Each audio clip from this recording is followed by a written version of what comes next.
guys! Again, it's your girl Morenx and syempre welcome sa panibagong episode ng paborito nyong segment na kung saan pag-uusapan natin lahat-lahat. Syempre all about that and more with Morenx. And of course, this is another episode na kung saan hopefully hindi lang kayong may matutunan kundi ako rin. This is another special episode kasi may panibago tayong makakasama and probably kagaya ko naging fangirl, fanboy din kayo niya. Nakikita niyo siya sa mga FYP niyo o saang lupalok man ng social media because he is one of those na para nakikita niyong nag-a-advise or binibigyan kayo ng real talk, ng tunay na nangyayari, kung ano ba talaga ito sa ito. Kaya naman excited ako because I feel like I will learn a lot. Kaya naman wag na natin patagalin pa. Let's give it up for Dan Yokoto. Grabe, best in intro ka na talaga. As in, sa lahat ng mga ginawa kong podcast, ikaw yung pinaka-best na intro. I felt the importance in my name. I am a fangirl. Right? I'm a fanboy. Promise. It's a tie. Nakikita lang kita dati. Sabi ko, shucks, on point lahat ng mga sinasabi mo. And it's nice kasi ako more on girls perspective ako. Tapos nakita ko na parang, eto siya yung nagre-real talk talaga na parang ipaparamdam sa'yo na ito lang yan. Ito yun. At saka that's really me. Like, as in, nung nag-start ako, kasi with TikTok, with my advice, parang sabi ko sa sarili ko, like, if I'm gonna make content, ayoko yung tipong sugarcoat talaga lahat. Like, if I'm gonna give advice, talaga, kaya nga real talk saglit, diba? Kasi gusto ko real talk talaga. Like, sorry kung nasaktan ka or medyo maalat yung mga sinasabi ko or if ever mabitter ka, but that's just life. And in a way, I kind of wanted to give a realistic but hopeful perspective about, dating, friendship, life, because I feel like as much as we want to hear the nice things, diba? It also pays to hear what you want to hear more than what you need to hear. Exactly. And that's what real talk is about. Kaya nga sabi nila sa akin na parang opposite tayo because hindi naman always, pero I do sugarcoat things. Kasi syempre babae ako emotional ako. Pagdating sa mga ganyang bagay, I feel like pwede mo namang sabihin but not in a way na parang biglang masasaktan mo siya na it's like saying ayoko sa'yo. Diba? Pwede mo naman sabihin na baka hindi. So sinugargot mo lang yung intro ko? Hindi, totoo yun. Sinugargot mo lang pala yung intro. Fan ba yun? Noted, guys, noted. No, pero actually guys, I'm a huge fan talaga. Like, I think 2021 pa lang na nagtatataga kita sa FYP ko. Kaya sobrang, it feels a bit surreal na we're actually here talaga doing this podcast. So I'm pretty excited because I think perfect blend to ng mga perspective natin. Exactly. Diba? Pero ngayon ngayon naman, makukuha natin yung perspective naman ng mga kalalakihan. About, siguro nasa talking stage. Hindi naman talking stage. Siguro yung mga bagong kilala pa lang na parang feeling mo, mixed signal siya. Pero sasagutin natin yung tanong na, are they just friendly or flirty na? Ooh. Have you been in a situation na parang sinabihan kang mixed signal ka because you are way too friendly for that person? Oo. Well, No, yeah. And honestly, parang dun ko na-realize talaga na sometimes when it comes to being friendly or flirty, you have to really know the person muna. Because like what if yung love language nila is like, alam mo yung mga words of affirmation agad. So when you tell them, I really appreciate you or like I really like that we spend time together. Minsan they'll think of it as flirty even though yung intention ko was being friendly. And ako naman I take accountability. Like I'm not perfect, guys. Like there have been times where ako yung nagbibigay ng mixed signals even if it's unintentional. Diba? Binubukin ko sarili ko dito. But it's real talk. I mean, like, that's really how it is. And I feel like it's because nga, when it comes to mixed feelings, or mixed signals rather, and being friendly or flirty, I think what we have to always look at is yung ano ba intention mo. Kasi naniniwala talaga ako. I believe in like the 3-date rule. So I have this thing na, when you go out with a person, tapos naka 3 dates na kayo, for a guy at least, medyo alam mo na talaga if you wanna pursue this person eh. And after that, parang space, right? Whether it's 1 month, 2 months, or kahit 3 weeks lang na 3 dates na kayo nakalabas, right? And you got to know each other. If you're still giving mixed signals, that's already a sign na hindi siya interested in you. Kaya when it comes to being friendly or flirty, it's also about the time you guys spend together.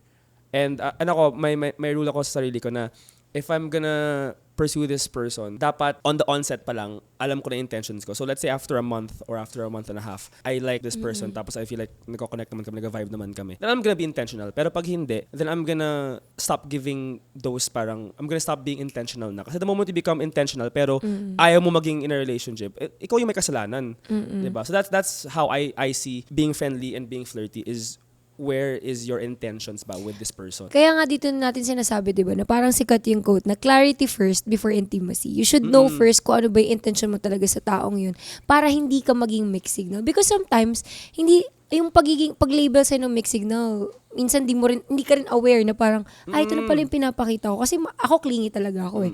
Whether sa babae or sa lalaki, I'm really clingy.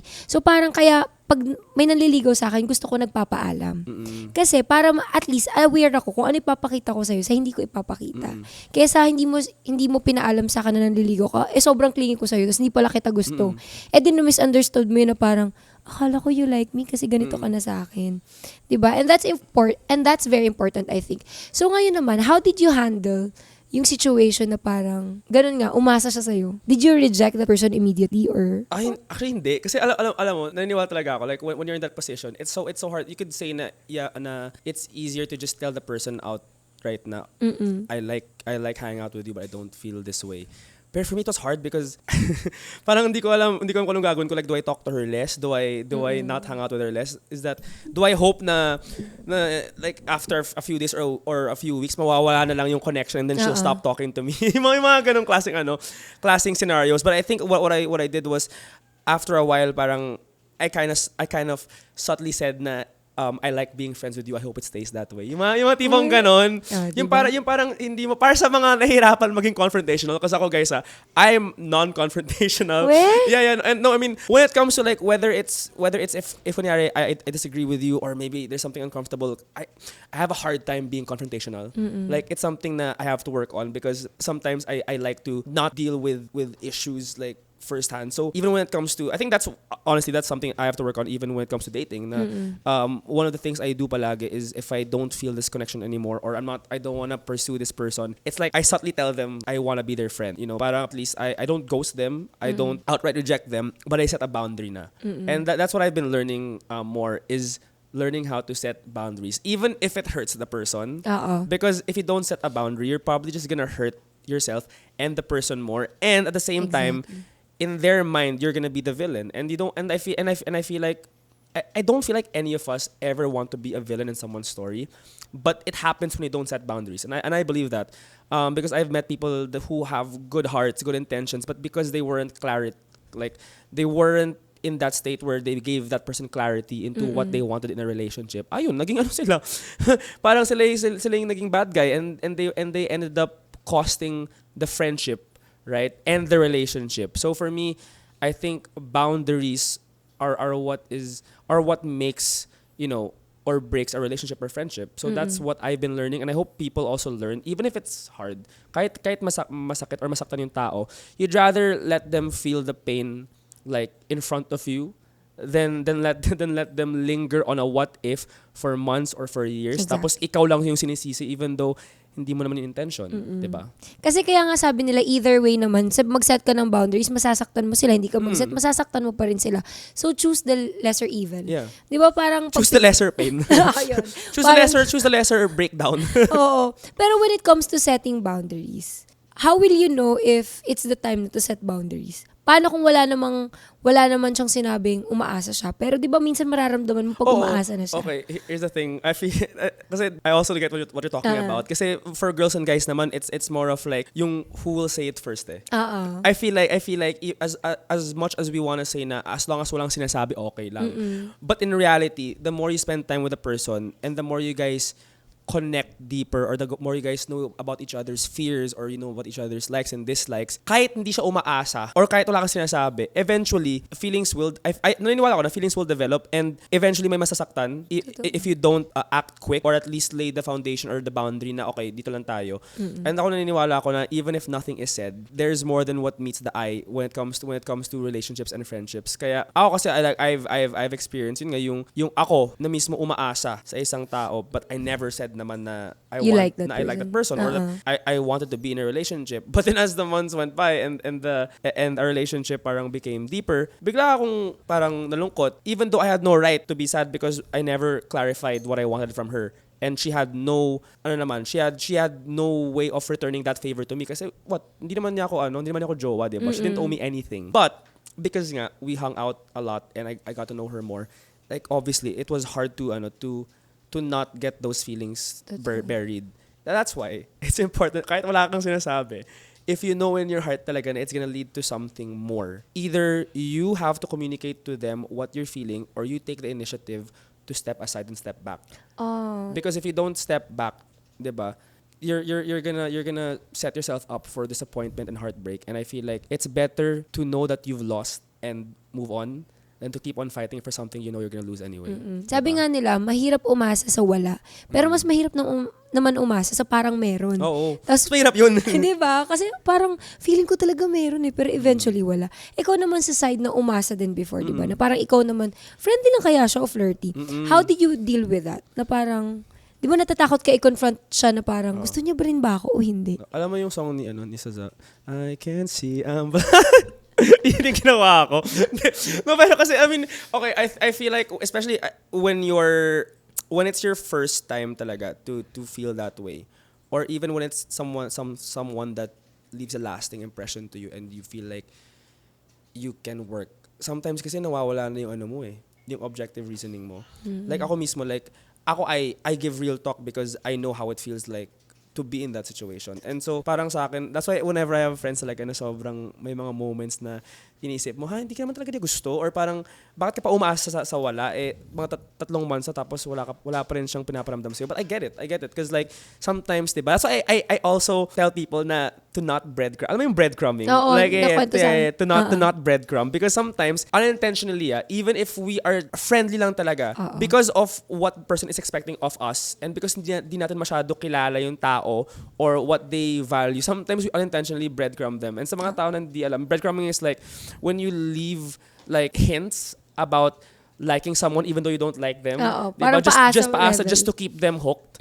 Or so parang minsan ginagawa natin yun, 'di ba? Minsan whenever we say, "Oy, kape tayo," or "Hey, are you free tonight?" Tapos hangout kayo, or minsan medyo touchy ka sa kanya, 'di ba? Even though you're touchy talaga in person, but sa kanya it means more. Sometimes we do these things na hindi naman natin alam na is sort of paasa na to them, pero paasa siya, and sometimes you have to be aware din. I think it's about being aware and about the person we're with, and then once we know that type of person, diba, set boundaries. And I think yun yung things that I have learned to do as someone that's been breadcrumbed and someone that's also done the breadcrumbing. Alam mo yun? So parang dun ko na realize on both ends na mahirap din pala on both sides talaga, and I get what it feels pala to be on that side. Kaya yun, I think it goes back yung boundaries and knowing the person, and then just knowing when to take a step back or take a step forward if handa ka na, diba? Depende talaga sa'yo yun when you're ready or not. Diba? It's about knowing kung kaya mo yung consequences ng mga actions mo. So ito naman, we want to get to know more about you. Like, who is Dan kapag friendly and who is Dan kapag flirty? Diba? Para at least aware. Di ba? Parang feeling mo same lang naman yung ugali ko kapag flirty. Oo, as in sobrang, alam mo ba, sobrang natawa ako kasi sobrang, alam mo yung feeling na until now when people ask me, Dan, ano ka ba pag friendly and flirty? And I hate the fact na it's hard to distinguish me being friendly and flirty because I really am friendly in general. And flirty as well. Oo. So para, well, di naman, sometimes lang, pero alam mo yung tipong, I like meeting new people. Because ako only child ako. So wala akong siblings, walang anything. And so all my life I was always taught to just know people and be friends with them and to talk kasi sa bahay wala naman akong kasama, diba? And so that was my way of coping with, trying to enjoy life and to enjoy meeting new people. And so para sa akin, I think Daniel talk of being friendly and flirty. If there's one thing I could distinguish them, is if I am flirty, right, I will really make the effort to go to you. As in, drive to you and bring you back home and Uy, pwede rin nagagawa ng friends yan. No, yeah. I realized that because I've done that with my friends also. But now I think I've set boundaries. I've set boundaries in terms of like, if I'm consistent talaga, like kunyari, like let's say in a given week or two or even a month na I like someone talaga and I'm willing to drive them talaga, like as in kahit every day or every other day, then I know then that's me being flirty or being intentional na, 'di ba? Kasi sayang gas, 'di ba? I made a TikTok about how like yung mga bare minimum things that aren't bare minimum, kasi may nagsabi sa akin na parang yung paghatid sundo bare minimum daw yun, pero hindi kasi ang inflation naman ngayon, naniniwala ko kung bare minimum yun, pahati naman ng gas, 'di ba? No, so for me that's another way for me to know if I'm being friendly or flirty. But I think another way to know is I choose my words carefully. If I am flirty with you, I don't just say na I miss you, mga no, parang I don't just say, it's weird kasi you know how like people say I miss you to their friends. I don't say that if I'm flirty with you. Ay, well. Parang I don't say that because parang when I like someone, nagiging torpe ako for some reason. So it's the opposite. If I can say I miss you to my, it's weird, no? I can say I miss you to my friends or like, love you, mga ganun. Pero if it's someone I like talaga, I'm so careful with my words. I say something like, I like spending time with you, let's go out again. Or I always ask if they wanna hang out again because I wanna spend more time with them. But I don't like outright say those things like I miss you or I like you or that, because I feel like those are words that I wanna save for when I actually confess or something like that. So that's me. It's very weird, no? Na yun Kabaliktaran eh. Kabaliktaran talaga. And I think it's because out of all the experiences I've had with dating, with friendships, I realize words matter. And if I like someone and I know there's a chance, right? I don't want to say things that might get parang lost in translation. Kasi parang if I tell you na I miss you but not in a friendly way, I don't want to say it agad. Parang I want to wait for the right time, or I want to wait when I'm ready to pursue you and court you, which I still believe. I still believe na courting pa rin in a modern way. Hindi naman yung tipong 1 year kailangan mong i-court siya. Modern way. When you say modern, how long? Paano? Ako naniwala talaga ako, like now with social media and like the age of like FYP and like streaming and podcasts, like before kasi before, di ba mga tao mga 1 year kailangan mag-court ka for like 1 year, or like get to know for like 3 months, 4 months, tapos parang 6 months court. Pero sa akin talaga, with how connected we all are, right? I feel like kahit 2 months pa nga lang or 3 months, you'll know na eh. I feel like you'll know. I already have, ito, shoutout tayo. I have batchmates right now sa college ko na kasal na. Oh. And they're younger than me, pero kasal na sila, diba? Na-pressure ako eh. Pero it's because they know, and it's funny how they told me na when you know, and it's so cliche, but it's such a universal thing that when you know that you two are destined to be with each other, and you know that the connection is there, that the values are there, that it's aligned, you don't have to rush for it. And I feel na we overthink a lot with dating nowadays, when really dating is so simple. It's simple in the sense that you find someone that you are willing to wake up every day for, and willing to wake up and do the mundane things with. Diba? Kahit yung mga tipong kakain lang kayo ng hotdog, diba, in the morning at 8 a.m. watching the TV or scrolling through FYP, or walking along the parks on a Sunday night or Sunday morning, right? The person that you want to spend those times with, if you know that it's that person, then it's that person. And sometimes honestly, for me, we overcomplicate things with like yung mga red flags, or yung mga anong sign niya, or like when was he born, ano bang angel number niya, mga ganon, right? When really I feel like personally, you'll know it's the one when you wake up without any more questions. Ang cute. Ako naman kasi, di ba, I grew up in a conservative family. So para sa akin, talagang big factor yung matagal akong niligawan. Pero ngayon naman, syempre na nasa SOCMED ako, I realized na kasi sayangan ko yung oras at panahon na paghintayin siya ng matagal. Why not try it agad? Yeah. Pero kasi, minsan kasi, ako as a girl, I'm not speaking for everybody. Pero ako kasi, I feel like yung ego ko natatamaan kapag 1 month lang ako niligawan. Di ba pag tinatanong ka, uy, kano kanya katagal niligawan? 2 weeks lang. So parang ikaw as a girl, ay, 2 weeks ka lang niligawan. So parang ikaw madadown ka na, oo nga, no, ba't niya ako 2 weeks niligawan? Or depende though, like 1 month lang niligawan, pero how long has he known you? May mga ganun factors. May mga ganun factor. Like for me, like tropa kayo dati. Kasi may isa akong friend, parang 1 year, 2 years sila like best friends. Tapos yun, umamin siya, and then they shut it out, and after like 1 month naging sila. Pero they told me na, it didn't start with a 1 month. It was a collection of all the things that happened within those 2 years. So parang for me depende rin talaga eh. Kasi again, it's how well you know the person. So kung 1 month niligawan mo siya pero kilala mo na siya for like how many months or how many years, then ako personally, I think it didn't start with a 1 month. It ended with a 1 month but started with a 2 years. Right? At least okay yun. Meron na kayong history ng isa't isa. I mean, nagkasama na kayo. Pero ito, I wanna ask, what's the worst thing, hindi naman worst, pero pinakagrabe mong ginawa na para sa'yo, parang courting na siya. Pero para dun sa girl na yun, parang being friendly lang pala. Ba't ka natatawa? Kasi alam ko na eh. And natakot ako kasi baka makita niyo to kasi sa TikTok ko na lang po. Oo, pero feeling ko makikita naman. Pero feeling ko okay naman kami. Okay na talaga kami. Ay, okay na talaga kami. Pero and I'll say it with grace and without any malice. Pero the one thing that I did talaga it wasn't even flirty. It was legit talaga, pursuing na talaga. Like, I drove during the pandemic in 2021, mga MECQ pa to. Di ba bawal pang gumalaga? Hindi pwede pa, pero may checkpoint, di ba? From Manila, I don't want to say the province. I went to the province. Okay, gito lang guys. Gaano katagal yung province na yun? 4-hour drive siya, malapit na mag-La Union. O, ganyan lang guys, ganyan kalayo. Alone? Yung drive ko alone. I was with a friend also, halfway through, but majority of the time, I was alone. And I drove for 4 hours. Going to, and then going back. Wait, just to see her? Yeah. And yun. And ang ending, yun, di naging kami. How did you handle the situation na parang, hindi naman reject, probably parang hindi niya lang nakita talaga na ikaw muna yung makasama? How did I handle it? Yung umiyak ako.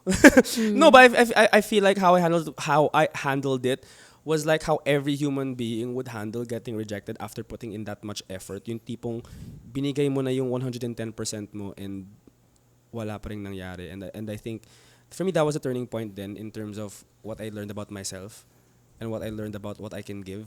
Parang sabi ko, okay, kung kaya ko pala to ibigay sa isang tao na hindi pa naman kami, then what more when it's us na talaga. And that's when I knew what I could give. And in a way, I'm thankful for that experience of me driving and spending 5,000 on gas.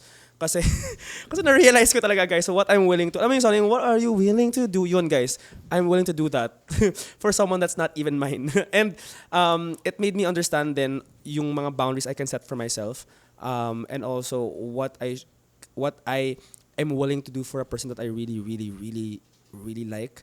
And I'm thankful for that experience because it showed me na Danyo Toko, when he is I can say in love na rin, when he is in love, knows the effort that is needed to prove that love. Change your somehow, parang pagtingin mo sa love na parang ayoko na, last na to. Yeah.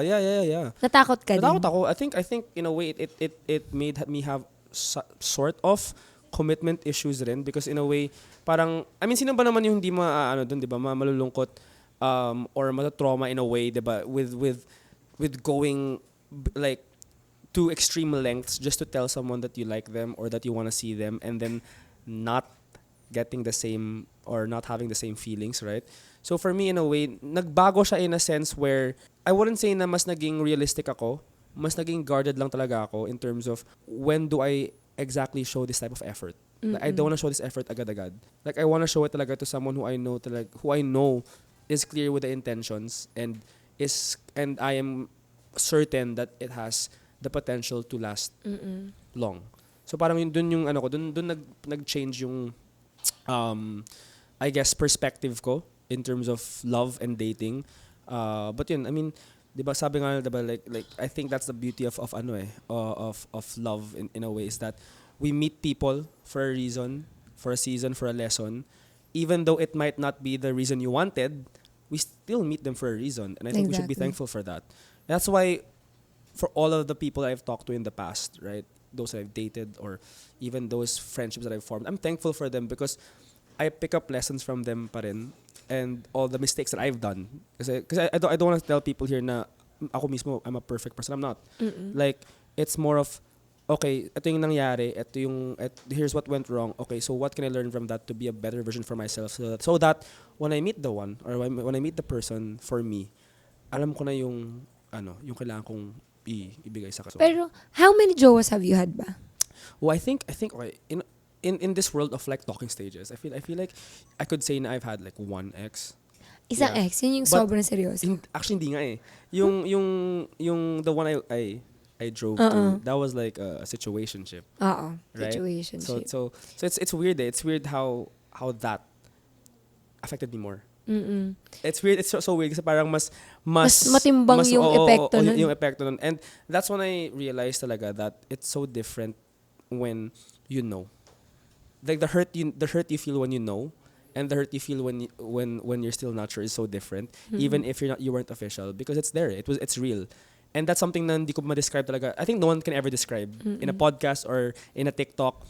It's the indescribable feeling of knowing what you feel about someone and knowing what it feels like to not be with that someone. Ito naman, may ipapakonsult ako sa'yo because last night, I have this friend na parang, parang I always tell that person, uy, I love you, I miss you, sana makita na kita, gumaganon-ganon, sana magsama tayo ulit.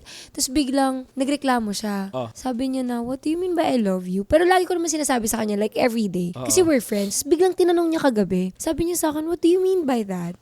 Sabi ko na, can you like me more than a friend? Sabi niya. Tapos sabi ko, I was left parang dumbfounded. Kasi parang hindi ko alam ko anong i-react ako. Because usually gano'n naman ako sa mga friends Laugh ko. mo na lang. Tapos parang sabi niya na, can you not please say things na hindi mo naman kayang panagutan? Pero sabi ko naman sa kanya, yung I love you ko sa'yo, I really mean it. Kasi mahal ko naman talaga siya. Yun nga lang, siguro we're not on the same page. Because nakikita ko siya as someone na kakaibiganin ko lang talaga for the rest of my life. Compared sa kanya, kasi lagi niya sinasabi na, I like you too. Tapos kagabi niya lang sinabi na, alam mo, you know that I like you. I like you na I like you.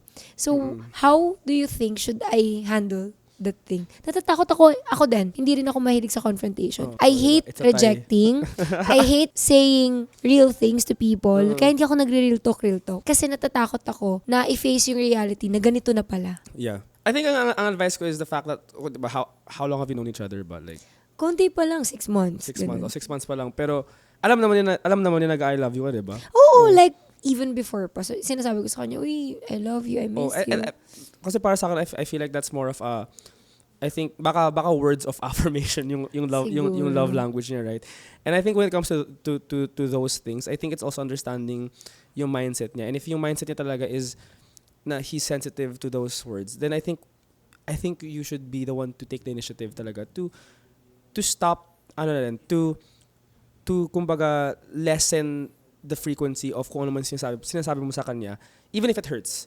Because I feel like if you continue to say things that like, I love you or I miss you, kahit as a friend lang, syempre for him, kahit alam niya na for friend lang, the fact na nakikita niya yon sa chat bubble with your name on it, it still feeds into his hope. Diba? Kasi sometimes even if we're 99.9% sure na ayaw nila sa atin, yung 0.1% na yan. Nandiyan pa rin pinanghahawakan natin yan. We still value it. Ako, I still valued it at the time, right?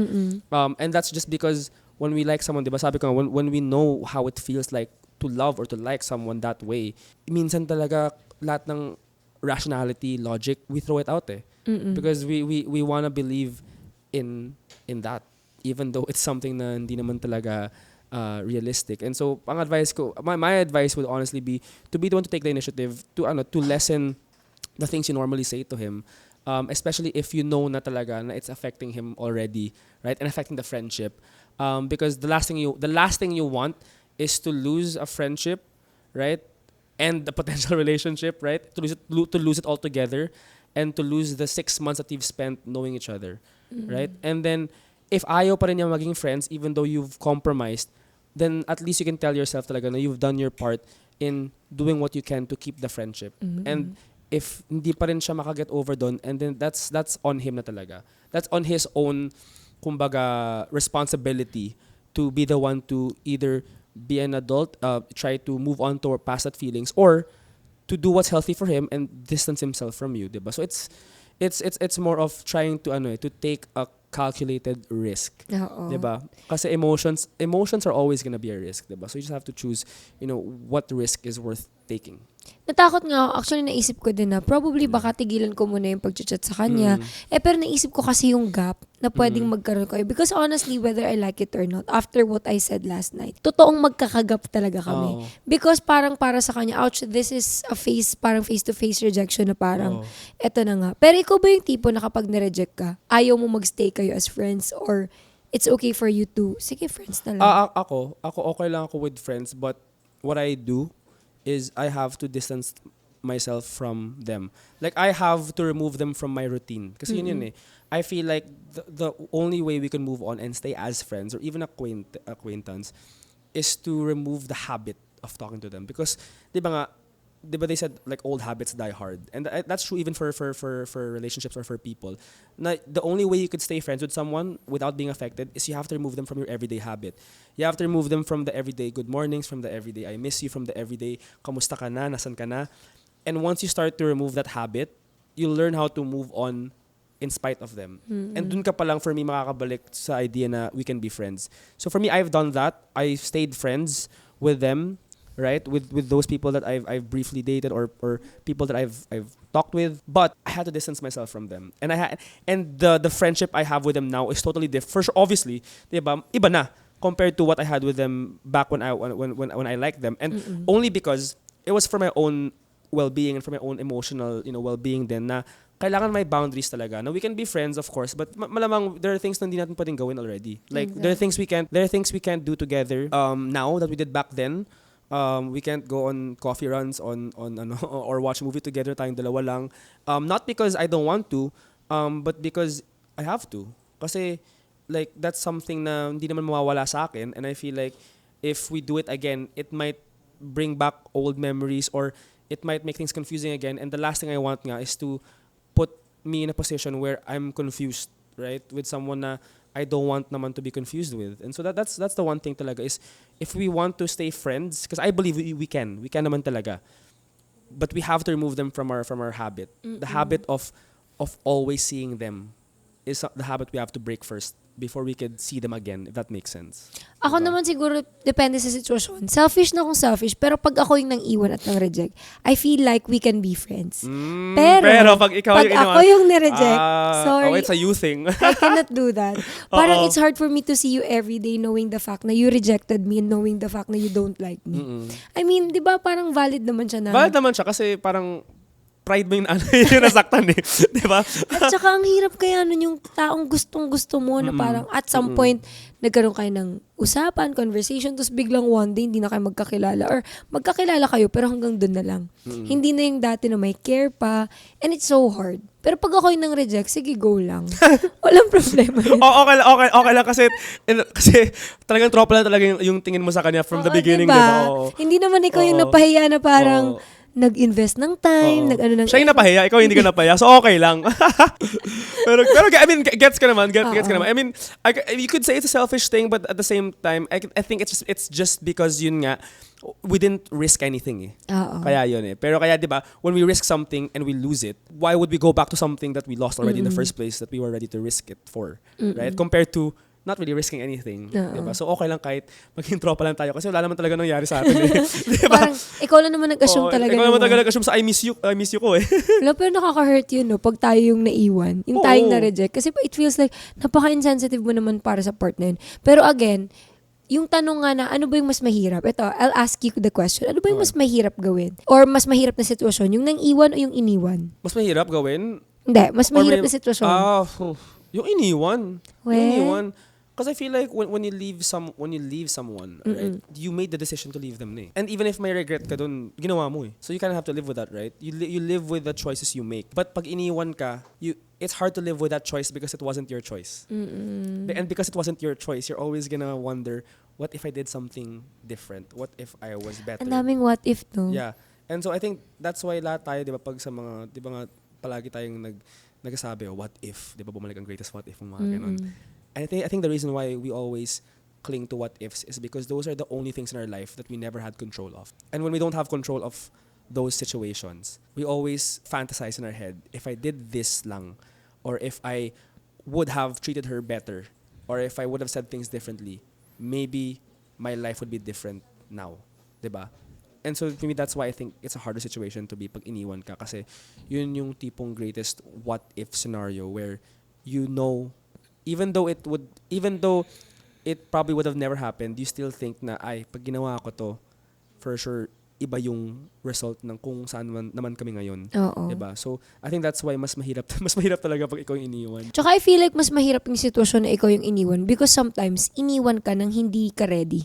Di ba yung parang bigla ka na lang sasabihin na, sorry, I think it's not working out. Or can we just be friends? Alam mo ba, na-try akong ma-reject ng lalaki dati. Na siya naman yung unang nanggulo sa akin. Tapos biglang, when we are about to parang ready ka na to commit. Tapos siya pa yung nag-ano? Oo, tapos parang biglang isang araw. Like super okay kami na yung mga unang days. Tapos biglang isang araw, uy, can we just be friends? Tapos sabi ko, umiyak ako nun. Not because parang, parang ganun. Not because I'm broken-hearted. Pero na umiyak ako nun. It's because of the idea na, hindi naman kita ginusto talaga ng una eh. Pero ba't ganun? Parang ikaw pa yung may lakas ng loob para iwan ako. 'Di ba? Kaya it's really important as well na parang pag nang iwan ka, tama ba? Magsiset ka ng schedule. Wait. Set ka ng schedule. Okay, teka lang. Kailangan mga 4 months muna. Hindi, pero actually, alam mo, I get you. But actually, I was also one of those guys din na yung Nang iwan. nag-pursue tapos What are the reasons? I feel like when I look back at it now, I feel like the one of the main reasons is ako like I'm saying right now, I'm pretty sure I'm not the only one who's done that. I know girls have done it, guys have done it. I'm not saying you guys should do it. Like never ever like try and practice that mindset na pag na i-pursue mo tapos iwanan mo ulit.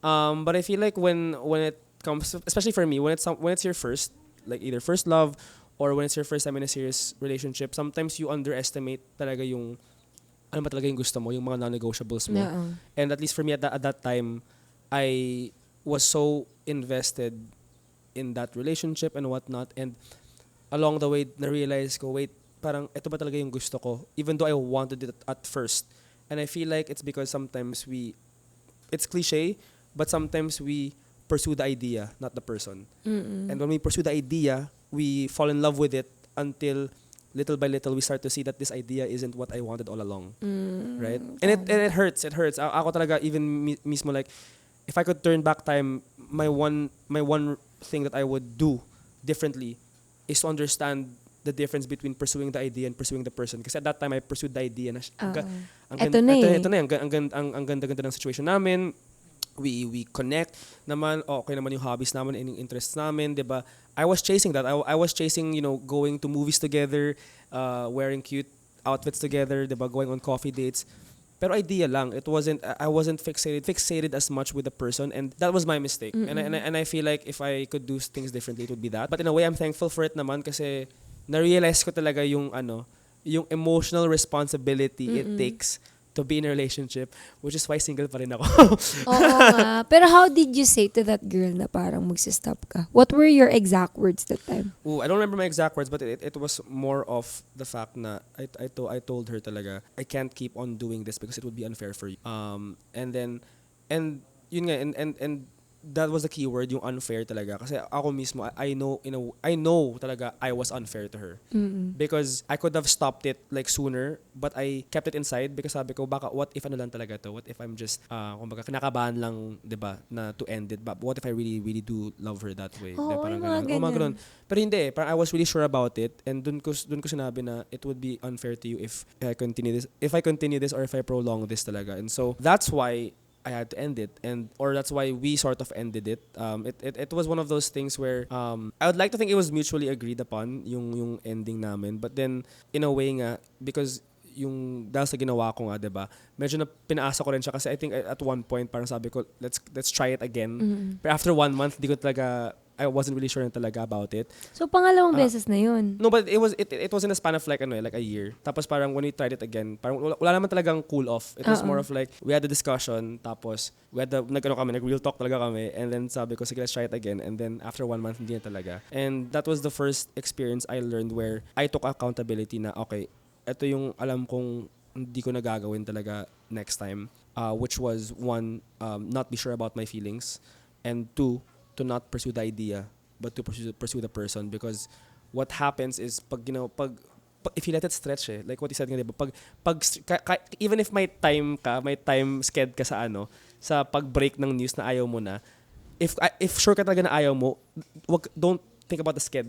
Think about just the person and sabihin mo na, kasi it eventually you're gonna waste their time. You're gonna waste their time in investing their effort into something that you weren't even 100% into. And so yun yung na realize ko about my own mistakes and how I wanted to act moving forward is if alam ko na hindi talaga, I have to tell it, or I have to make my boundaries clear, because no one deserves to wait for nothing. Diba? Uy, FYI ha, kahit madami na kami pinag-usapan about relationships and all, both po kami single. Oo, diba? Kala mo kasal na ako. Uy, pero ito ngayon, let's try to share to them kung bakit ka nga ba single? Ngayon. Single by choice na. I think I'm single not because na I don't want to be in a relationship. Like I still am open to it. It's just that I think ngayon, ang dami kong gustong gawin sa buhay ko, and I also know what it takes to be in a relationship. And sabi ko, I want to commit to that person the same way I commit to myself. Oo. But right now, because I'm so committed to myself and so committed to what I want to do, na it would be unfair to go to a relationship when I know for myself, I'll probably be lacking in that commitment for now. And so para sa akin, it's more of just taking my time to commit to the things I want to do, like my passion, my hobbies, yung sarili ko, before committing to someone. Because I feel like after everything I've been through, the one thing na ayokong gawin talaga is to unintentionally hurt the person I'm pursuing. Na I want to know, pag pinursue kita talaga, it's because I see this potential in lasting talaga for a long time. Diba? So that's why I'm single. I mean, hindi naman ako sad boy, hindi naman ako yung tipong ayoko maniwala sa pag-ibig or to love or anything. No, I believe in love. I think love is the greatest thing here. Kasi love is why we're here, guys. Like, it's why we have this podcast. It's why we have we give this advice, kasi nga at the end of the day, yun naman talaga yung sort of the end goal of why we do this, is because we just want to receive, feel, and give love to everyone right? And yun nga, and for me, dahil dyan, I want to make sure that the person I end up with receives the right type of love. And so until I can assure myself that I can give that type of love, I'm okay with being single for now. Right? So yun yung dahilan ko. But yun nga, sabi ko nga, diba, it's not in my control, it's in God's control kung kailan ba, right? And if it's there, then, and if I know in my heart na alam ko na yung kaya kong ibigay, ikukunin ko. Diba? I'll take it. Oh, exactly. Diba? That was beautiful Kasi minsan, gusto natin ng instant. Sa generation natin, parang napapagod na tayong maghintay, napapagod na tayong mag-quality check without actually thinking na parang, what if sinunggaban ko tong relationship na to? Will it make me a better person or ganito? So, minsan instant, dahil nandyan na, ibig sabihin, gustuhin na natin. Tapos minsan, dahil napapressure tayo na lahat ng friends natin, may jowa, pumapasok na tayo. Diba? Sabi nga nila, the way you love yourself is the way you teach others love yourself as well. Exactly. Diba? Saka like, just to add to that, it's like great point about like being pressured by your friends. Kasi para sa akin talaga, when I was in high school, I always believed in this timeline. Okay, pag graduate ko ng college, dapat 21 may trabaho na ako.